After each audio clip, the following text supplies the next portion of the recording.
Bonjour Jonathan Josse. Bonjour. En 2009, alors que vous alliez travailler en deux roues, vous avez été renversé par une voiture et depuis, vous êtes paraplégique. Comment avez-vous vécu ce moment et après? En ce moment, je l'ai très mal vécu, parce que ça m'est arrivé, j'avais 24 ans. Je me rendais tout simplement au travail et j'avais plusieurs projets en plus. Le projet de devenir patron, et puis de mettre de côté la restauration pour pouvoir avoir un travail de nuit, mettre un maximum d'argent de côté et ouvrir mon entreprise plus tard. Et malheureusement, on m'a coupé un peu l'herbe sous le pied.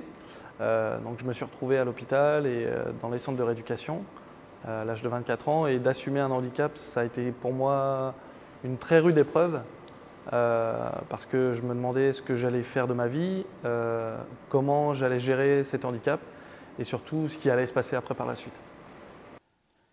Vous avez fait le tour de la France à vélo couché. Outre l'aspect sportif, pourquoi ce défi? Alors au départ, c'était un défi personnel. Ayant fait la Loire à vélo, pour moi, c'était pour me prouver à quel point je pouvais être endurant et à quel point je pouvais me dépasser. Et ensuite, après la toute première étape de mon Tour de France, j'ai tout simplement décidé de rallier la cause de la sécurité routière à mon projet et d'en faire une cause nationale afin de sensibiliser un maximum de personnes, que ce soit raconter ma vie, comment s'est passé mon accident, et surtout expliquer les dangers que nous on voyait sur la route et ensuite sensibiliser un maximum de personnes. Le 5 avril, vous êtes intervenu dans une journée de sensibilisation à la sécurité routière organisée par l'agglomération Saumur-Val-de-Loire.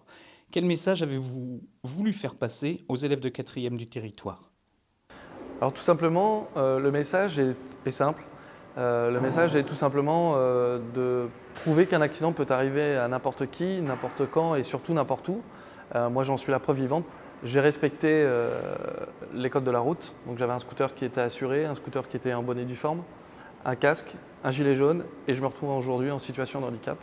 Donc pour moi c'est important de faire ces interventions-là pour pouvoir leur prouver que même en étant en sécurité, on peut aussi avoir un accident et se retrouver paralysé. Jonathan Josse, merci. Merci beaucoup.